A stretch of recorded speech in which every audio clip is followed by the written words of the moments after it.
Now at 10, the man charged in the shooting of a Kansas City teenager posts bail. We'll have the latest. Plus, a suspect charged in the alleged kidnapping of a 7-year-old Sarcoxie, Missouri girl. And we'll check out a big parade in Fort Scott, Kansas in celebration of veterans. The 4 states' most watched news starts now.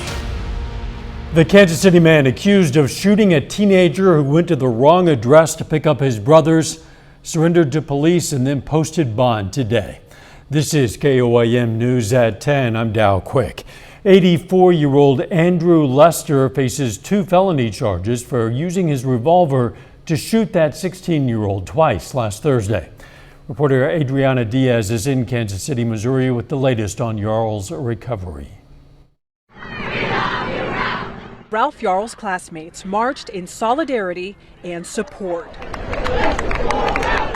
Ralph's mother, Cleo Nagby, says her son is recovering from being shot in the head and arm. Mostly he just sits there and stares, and the buckets of tears just rolls down his eyes. You can see that he's just replaying the situation over and over again.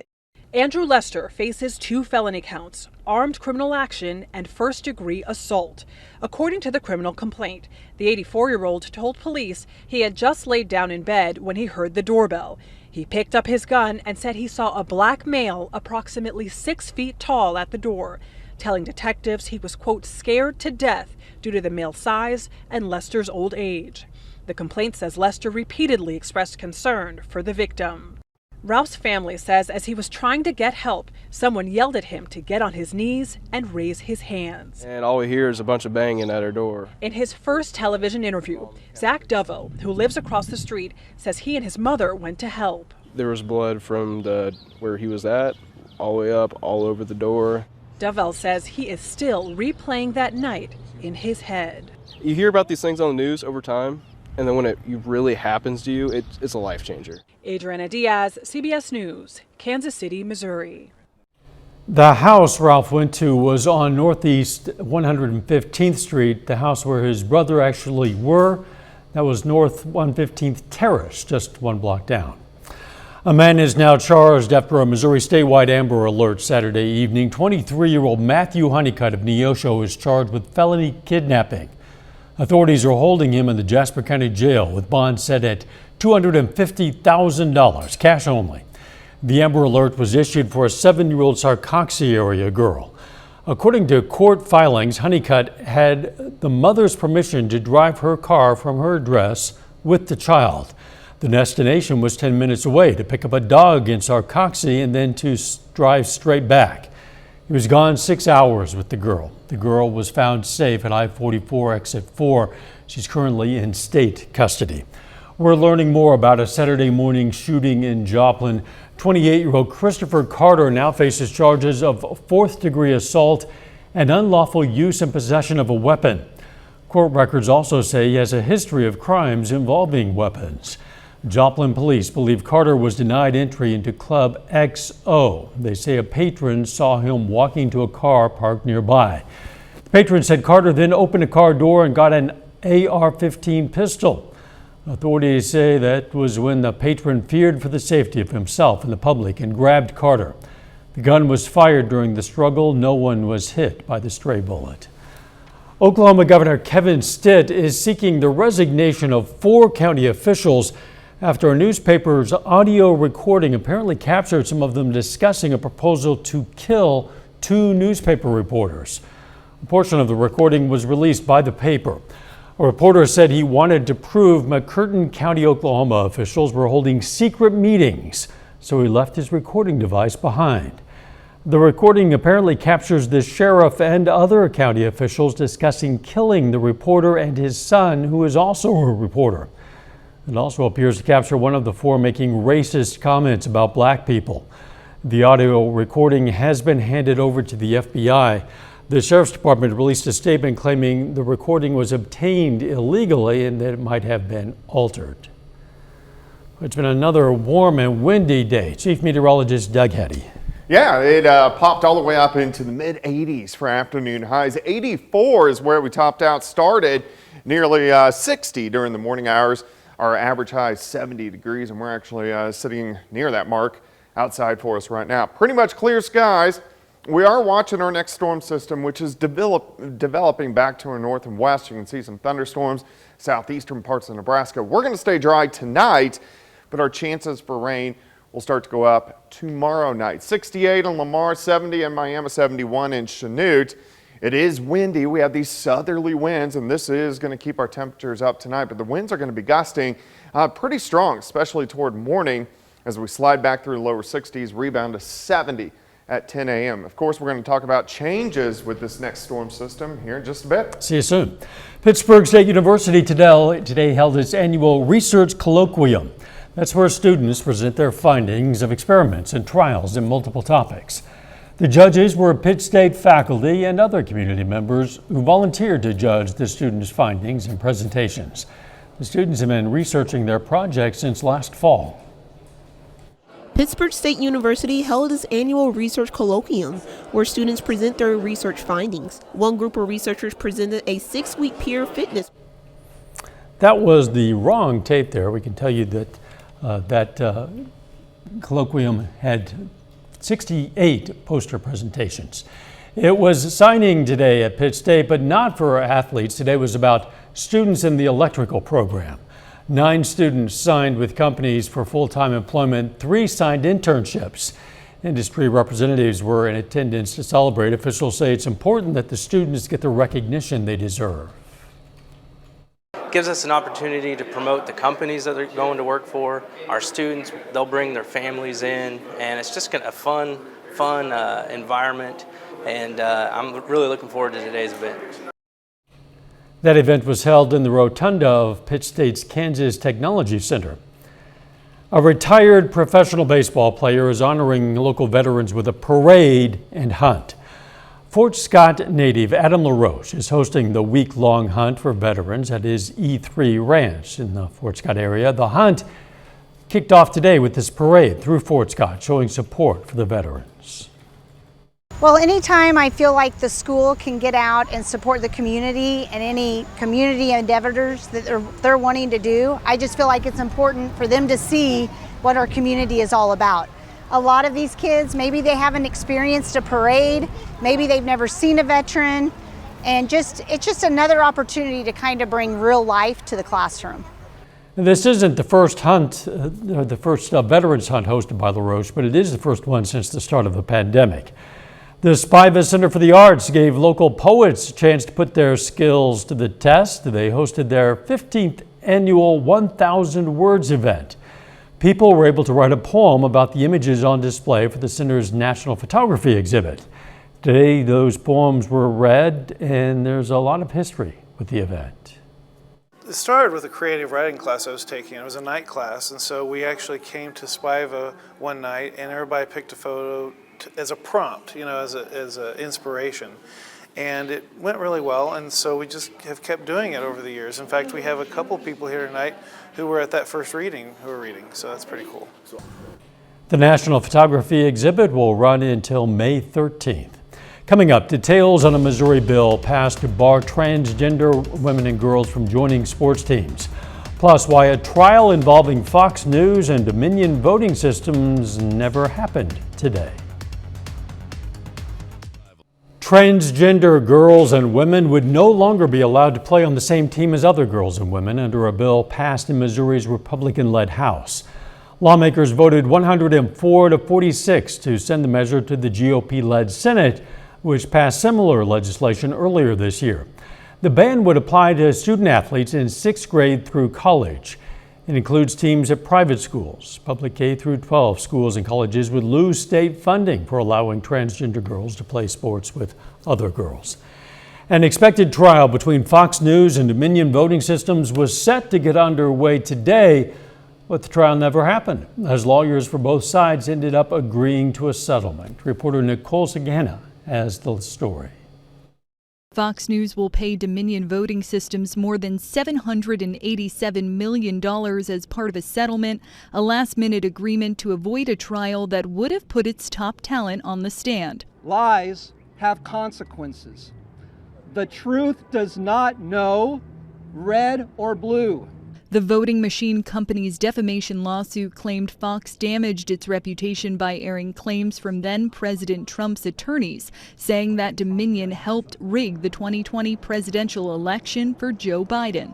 Fox has admitted to telling lies about Dominion that caused enormous damage to my company, our employees, and the customers that we serve.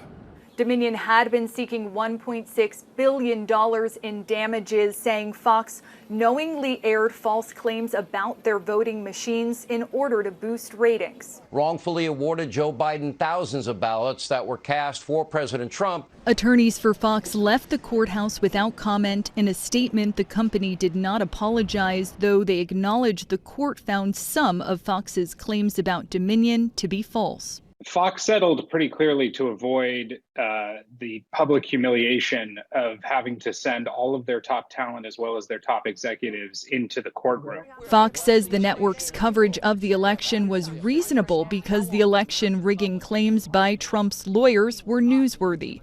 Nicole Skanga, CBS News, the White House. Dominion's attorneys would not say whether there was anything else in the settlement besides money. A parking garage in Manhattan partially collapsed today. The collapse killed at least one worker and injured 5 others in the building. Authorities said they believed everyone who was in the building had been accounted for. No foul play was suspected.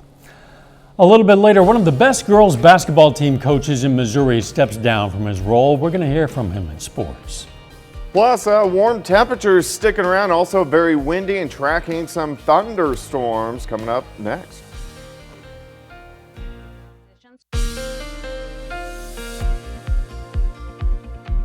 Well, it turned out to be a great Tuesday for us today. Temperatures fantastic, mid-80s, 4 highs, a little bit on the windy side, and the winds are going to get stronger as we go through the overnight hours tonight.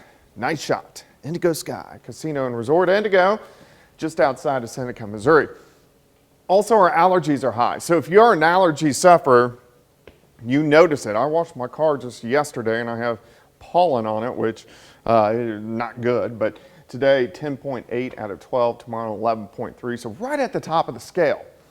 And until we get a heavy widespread rain to kind of wash out the atmosphere, it's not going to drop much. Look at our temps today. We were low to mid, even upper 80s across the region. Still, temperature is very pleasant.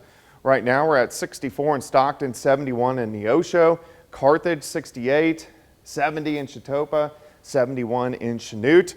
We can go outside, 7th and Rangeline, sitting at 71. Southerly winds near 20. Humidity is 35%. And the winds are actually increasing outside for us now. Southerly winds sustained right around 15 to 20. But look at these wind gusts. They've been creeping up over the past couple hours. So now we're getting winds gusting 35, 37, 38. They're going to hang out in that 40 to 45 mile per hour range as we go through the night tonight. All day long tomorrow, we're going to have winds gusting 40, 43. They even increase a little bit more near 50 by tomorrow night. Now, once the cold front, midday Thursday, slides through, that's when the winds will start to decrease just a bit.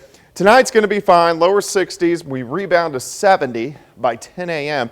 We are going to have clouds increasing. We still have clear skies for us right now. We have a few little thunderstorms up through parts of Nebraska as our next storm system is getting organized out across the northern parts of the Rockies. So let's go through time. Let's break this down for you. We're going to stop 7 a.m. Temperatures lower 60s. Windy through the morning hours, mid and upper level clouds increase. By noon, everybody should be into lower 70s. By the afternoon, mid to upper 70s. I think most of us 75 to about 79 degrees, especially our western counties will push 80. Tomorrow night, we're going to watch thunderstorms to our north that will be severe, but they're not going to get in here until Thursday morning. So here's 4 a.m. Thursday. We'll get a band of showers and thunderstorms, most likely not too strong or severe. Here's 8 a.m. on Thursday. These just kind of march through the region. Here's about the noon hour in southwestern parts of Missouri, and then become severe as they push east. Very similar to what we had Saturday, maybe a little bit quicker than what we had this past Saturday afternoon. Then we clear out, but temperatures are going to start to cool down a bit as we go through the latter half of the work week. Tomorrow's still great, 73 by 1, 77 by 5 p.m., and then our temperatures will slowly start to dip off. 72 on Thursday, morning thunderstorms, 62 on Friday, 54 Saturday, so chilly over the weekend, 32 Sunday morning. So at least a possible freeze, which we don't want to have this time of the year, but that's something we got to watch. So 84 today, 32 Sunday morning. And then no more possibilities of freezes for the rest of this season. I'm hoping. You're hoping? All right, thanks, Doug. Still ahead, we're going to hear from Carl Junction head coach Brad Shorter on his decision to resign after 9 years with the program. And the Columbus softball team aims to keep their winning streak alive in a doubleheader with Pittsburgh. Jacob Leonard has those highlights and more coming up.